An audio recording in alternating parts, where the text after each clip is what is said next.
ನಮ್ಮ ಮನು ಒಂದು ವಿಡಿಯೋ ಮಾಡೋಣಮ್ಮ ಅಂದ. ನನಗೆ ಏನು ಅಂತಾನೆ ಗೊತ್ತಿಲ್ಲ ಅದು. ಹಿಂಗಂತನಲ್ಲಿ ಏನು ಇದು ಅಂದ.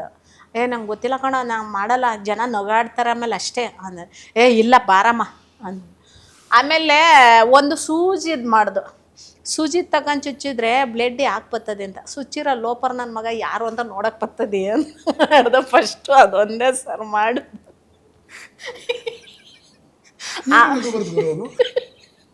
ಅದು ಆ್ಯಕ್ಚುಲ್ ಆಗಿ ಅವರು ಸ್ವಲ್ಪ ರಾಂಗ್ ಆಗಿ ಹೇಳಿದ್ರು. ಸುಮ್ಮನೆ ಹೀಗೆ ಕೂತಿದ್ದೆ, ಅದು ವಿಡಿಯೋ ಮಾಡಬೇಕು ಅಂತ ಮಾಡಿ ಸ್ವೇರ್ ಆಗಿ ಹೇಳ್ತಿರೋದು.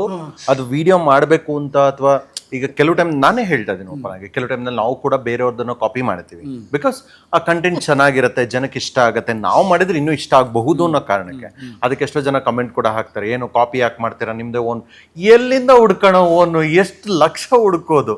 ಸೊ ಒಂದ್ ದಿವಸ ಏನಾಯ್ತು, ಸುಮ್ಮನೆ ಕೂತ್ಕೊಂಡು ಸೂಜಿಲಿ ಹಿಂಗ್ ಇಟ್ಕೊಂಡು ಈ ಸ್ಕಿನ್ ಮೇಲ್ಗಡೆ, ಗೊತ್ತಲ್ಲ ಚಿಕ್ಕ ವಯಸ್ಸಲ್ಲೆಲ್ಲ ನಾವು ಮಾಡ್ತಿರ್ತೀವಿ, ಸ್ಕಿನ್ ಮೇಲೆ ಸ್ವಲ್ಪ ಮೇಲ್ಗಡೆ ಚುಚ್ಚಿದ್ರೆ ಸುಮ್ಮನೆ ಆಟ ಆಡ್ಸೋದೆಲ್ಲ ಮಾಡ್ತಿರ್ತೀವಿ, ಹಂಗೆ ಚುಚ್ಕೊಂಡು ಅಮ್ಮ ಸೂಜಿ ತಗೊಂಡು ಚುಚ್ಚಿದ್ರೆ ರಕ್ತ ಯಾಕೆ ಹೊರಗಡೆ ಬರುತ್ತೆ ಗೊತ್ತಾ ಅಂತ ಅಂದೆ ಸರ್.